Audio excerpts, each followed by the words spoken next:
Hello students, आज हम पढ़ रहे हैं अपना हिंदी व्याकरण क्लास 3 का लेसन नंबर 9 जिसका नाम है सर्वनाम मीन्स प्रोनाउन। तो आइए प्यारे बच्चों शुरू करते हैं। सर्वनाम की परिभाषा। जो शब्द संज्ञा के बदले प्रयुक्त किए जाते हैं वे सर्वनाम कहलाते हैं। अर्थात जो शब्द संज्ञा के स्थान पर प्रयोग किए जाते हैं उन्हें क्या कहते हैं प्यारे बच्चों? सर्वनाम कहते हैं। जैसे राम दशरथ का पुत्र था, उसने रावण को मारा था क्योंकि वह सीता को हर ले गया था। तो इसमें क्या देख रहे हैं प्यारे बच्चों हम कि उपयुक्त पहले वाक्य में कर्ता राम संज्ञा है। राम क्या है यहाँ पर? संज्ञा, यानी राम दशरथ का पुत्र था। दूसरे वाक्य में राम के बदले उसने का प्रयोग हुआ है, यानी उसने रावण को मारा था। किसने मारा था? राम ने। तो राम के स्थान पर यहाँ उसने शब्द का प्रयोग किया गया है। उसी प्रकार से तथा तीसरे वाक्य में रावण के बदले वह सर्वनाम शब्द है। तो यहाँ क्या है तीसरे वाक्य में? क्योंकि वह सीता को हर ले गया था। ये किसके लिए लगाया गया वह शब्द? रावण को, रावण के लिए। ये शब्द राम और रावण के स्थान पर आए हैं, अतः ये शब्द सर्वनाम है। अर्थात हमें बार बार वाक्य में संज्ञा के बार बार रिपीटेशन से बचने के लिए हम क्या प्रयोग करते हैं? सर्वनाम शब्द का प्रयोग। सर्वनाम के भेद, काइंड्स ऑफ प्रोनाउन। तो देखते हैं प्यारे बच्चों सर्वनाम के भेद। सर्वनाम के मुख्यतः 6 प्रकार के होते हैं जो निम्नलिखित हैं। कौन कौन से सर्वनाम होते हैं? पहला पुरुषवाचक सर्वनाम, दूसरा निजवाचक सर्वनाम, तीसरा निश्चयवाचक सर्वनाम और चौथा अनिश्चयवाचक सर्वनाम। पांचवा होता है संबंधवाचक सर्वनाम और छठा होता है आपका प्रश्नवाचक सर्वनाम। तो हमारे सर्वनाम इस प्रकार से 6 प्रकार के होते हैं। तो देखते हैं पहला क्या है? पुरुषवाचक सर्वनाम। आइए प्यारे बच्चों इसकी परिभाषा से समझते हैं। जिन सर्वनाम शब्दों में तीनों पुरुषों का बोध होता है उसे पुरुषवाचक सर्वनाम कहते हैं। जैसे महेश ने कहा कल मैं नहीं खेला था। रमेश ने देखा तुम कल सो रहे थे। उसने बताया वह कल घर आएंगे। तो इस प्रकार इन वाक्यों में मैं नहीं खेला था। मैं कहने वाले के लिए, तुम सुनने वाले के लिए, तुम कल सो रहे थे, तुम सुनने वाले के लिए, वह किसी अन्य व्यक्ति के लिए प्रयोग में आया है। अर्थात ये वाला वह कल घर आएंगे, किसी अन्य पर्सन के लिए वह यहाँ प्रयोग किया गया। अतः मैं, तुम, वह पुरुषवाचक सर्वनाम है। पुरुषवाचक सर्वनाम के 3 उपभेद होते हैं। अर्थात पुरुषवाचक के भी 3 उपभेद होते हैं, जिसमें पहला है उत्तम पुरुष यानी फर्स्ट पर्सन। वे शब्द जो बात करने वाला अपने लिए प्रयोग करता है उसको उत्तम पुरुष कहते हैं। जैसे मैं, मुझको, मुझे, मेरा, हम, हमें, हमारा और हमारी। ये कैसे शब्द हैं? जो बात करने वाला अपने लिए प्रयोग करता है उन्हें क्या कहते हैं? उत्तम पुरुष। ये शब्द उत्तम पुरुष के लिए प्रयोग किए जाते हैं। नेक्स्ट होता है हमारा मध्यम पुरुष। वे सर्वनाम शब्द जो उस व्यक्ति के लिए प्रयोग किए जाते हैं जिससे बात की जाती है उसे मध्यम पुरुष कहते हैं। जैसे तू, तुझको, तुझे, तेरा, तेरी, तुम, तेरे आदि। ये कैसे शब्द होते हैं? मध्यम पुरुष शब्द। इन्हें कब यूज करते हैं?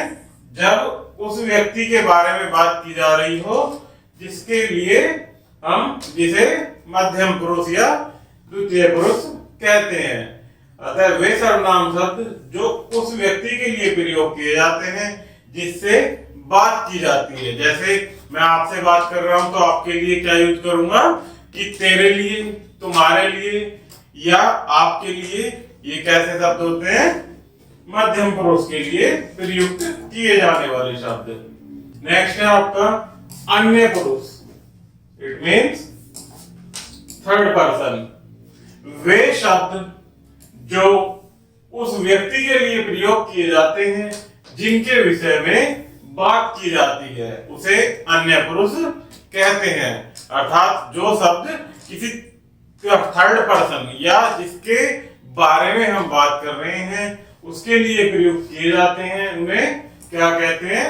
अन्य पुरुष। जैसे वह, उसने, उसको, उसकी, उसके, उनको, उन्हें, उनका आदि। ये कैसे शब्द होते हैं जो अन्य पुरुष के लिए प्रयुक्त किए जाते हैं। तो इसके बाद आता है प्यारे बच्चों हमारा दूसरा सर्वनाम जो कि निजवाचक सर्वनाम है। सर्वनाम के कितने भेद होते हैं? 6 भेद। तो हमने पहला भेद पढ़ा, दूसरा पढ़ते हैं निजवाचक सर्वनाम।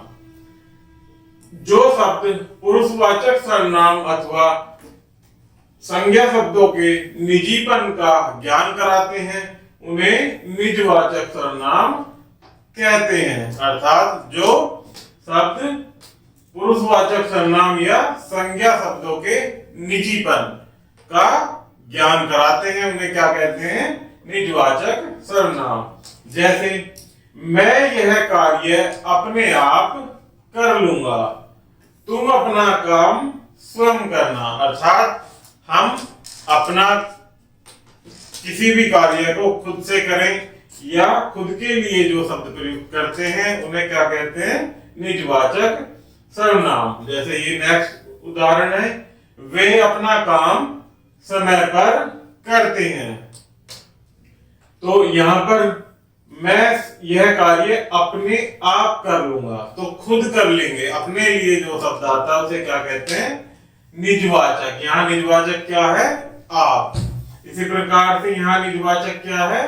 अपना। तुम अपना काम स्वयं करना। तो अपने के लिए क्या आया यहाँ? तुम के लिए निजवाचक शब्द अपना। यहाँ पर वे अपना काम समय पर करते हैं। तो यहाँ पर क्या है? निजवाचक सर्वनाम अपना। उपयुक्त वाक्यों में रंगीन शब्द निजवाचक सर्वनाम है। थर्ड है आपका निश्चयवाचक सर्वनाम।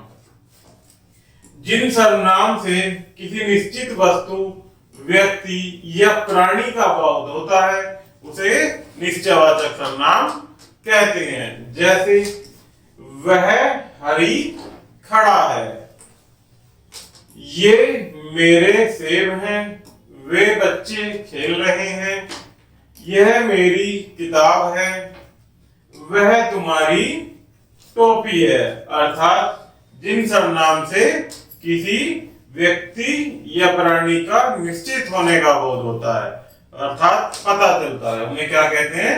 निश्चयवाचक सर्वनाम। उपयुक्त वाक्यों में रंगीन छपे शब्द निश्चित व्यक्ति या वस्तु की ओर संकेत कर रहे हैं, अतः ये सभी शब्द निश्चयवाचक सर्वनाम है। इसी प्रकार से नेक्स्ट अनिश्चयवाचक सर्वनाम। जिन सर्वनाम शब्दों से किसी निश्चित वस्तु या प्राणी का बोध होता है उसे क्या कहते हैं प्यारे बच्चों? अनिश्चयवाचक सर्वनाम। अर्थात जिस शब्दों से किसी अनिश्चित वस्तु या प्राणी का बोध नहीं होता है उसे क्या कहते हैं? अनिश्चयवाचक सर्वनाम। जैसे कोई वहां जोर से रो रहा है, तो हमें ये नहीं पता कि वहां पर कौन है, तो यहाँ क्या होता है कि किसी निश्चित व्यक्ति या वस्तु का हमें ज्ञात नहीं होता है, तो वहां जोर से रो रहा है। कौन रो रहा है? कोई रो रहा है। ये निश्चित नहीं है कि कौन रो रहा है, तो ये कोई शब्द क्या होगा प्यारे बच्चों? अनिश्चयवाचक सर्वनाम। इसी प्रकार से बाल्टी में कुछ पड़ा है, क्या पड़ा है बाल्टी में, इसका ज्ञान हमें नहीं है, परंतु कुछ पड़ा है, तो कुछ क्या होगा, यहाँ अनिश्चयवाचक सर्वनाम। इसी प्रकार से यह पर्चा किसी ने भी हल नहीं किया, अर्थात यह पर्चा किसी ने भी, अर्थात कोई भी नहीं था जिसने यह हल किया, तो ये किसी क्या होगा यहाँ अनिश्चयवाचक सर्वनाम। यह किसी को मत बताना, अर्थात निश्चित नहीं है कि किसी को बताना है, किसको नहीं बताना, किसी को नहीं बताना। उपयुक्त चारों वाक्यों में रंगीन छपे शब्द किसी निश्चित व्यक्ति या वस्तु की ओर संकेत नहीं करते हैं, अतः अनिश्चयवाचक सर्वनाम है। नेक्स्ट आता है संबंधवाचक सर्वनाम। जिन शब्दों का प्रयोग अगले या पिछले उपवाक्य का संबंध जोड़ने के लिए होता है, उन शब्दों को संबंधवाचक सर्वनाम कहते हैं, अर्थात अगले या पिछले संबंध को जोड़ने के लिए जिन सर्वनाम शब्दों का प्रयोग होता है उन्हें संबंधवाचक सर्वनाम कहते हैं। जैसे उदाहरण के माध्यम से समझते हैं कि वे निश्चित सफल होते हैं जो परिश्रम करते हैं। इसमें क्या है प्यारे बच्चों, इसमें पहला जो आपका वाक्य है कि वे निश्चित सफल होते हैं, इस वाक्य से कोई एक शब्द है जो कि हमारे दूसरे वाक्य को पहले वाक्य से जोड़ रहा है। वे निश्चित सफल होते हैं जो परिश्रम करते हैं, तो यहाँ पर जो शब्द क्या है प्यारे बच्चों, संबंधवाचक सर्वनाम। नेक्स्ट, जिसकी लाठी उसी की भैंस, मतलब जिसकी लाठी, ये पहला वाक्य है, उसी की भैंस, तो उसी क्या है यहाँ पर संबंधवाचक सर्वनाम। जैसा कोई करेगा वैसा ही भरेगा, इस उपवाक्य में जैसा कोई करेगा वैसा ही भरेगा, यहाँ वैसा शब्द क्या है जो दोनों वाक्यों को जोड़कर एक वाक्य बना रहा है, तो ये शब्द कैसा है, ये संबंधवाचक सर्वनाम। उपयुक्त वाक्यों में रंगीन छपे शब्द जो, उसी की तथा वैसा शब्द अपने से पिछले वाक्यों में वे, जिसकी तथा जैसा शब्द से संबंध स्थापित कर रहे हैं, अतः ये शब्द संबंधवाचक सर्वनाम है। नेक्स्ट होता है आपका प्रश्नवाचक सर्वनाम। प्रश्नवाचक सर्वनाम, जिन शब्दों का प्रयोग प्रश्न पूछने या किसी वस्तु को जानने के लिए किया जाता है वे प्रश्नवाचक सर्वनाम कहलाते हैं। जैसे अरे उसने क्या कर डाला, तो यहाँ प्रश्न पूछने के लिए क्या शब्द का प्रयोग किया जा रहा है प्यारे बच्चों, क्या, उसने क्या कर डाला। तुम्हारे पास वहां कौन कौन थे, तो प्रश्न पूछने के लिए कौन सा शब्द आया है, कौन कौन, तो ये क्या हो जाते हैं हमारे प्रश्नवाचक सर्वनाम। तुमने उसे पत्र में क्या लिखा है, यहाँ क्या है प्रश्नवाचक शब्द क्या, तो ये क्या हो जाएगा प्रश्नवाचक सर्वनाम। उसे वहां किसने भेजा है, किसने यहाँ पर क्या है प्रश्नवाचक सर्वनाम। उपयुक्त वाक्यों में रंगीन छपे शब्द के प्रयोग से वाक्य प्रश्नवाचक बन गए हैं, अतः क्या, कौन कौन, किसने शब्द प्रश्नवाचक सर्वनाम है। तो प्यारे बच्चों, ये हमारा लेसन समाप्त हुआ। आशा करता हूँ कि आपको यह वीडियो पसंद आई होगी। धन्यवाद।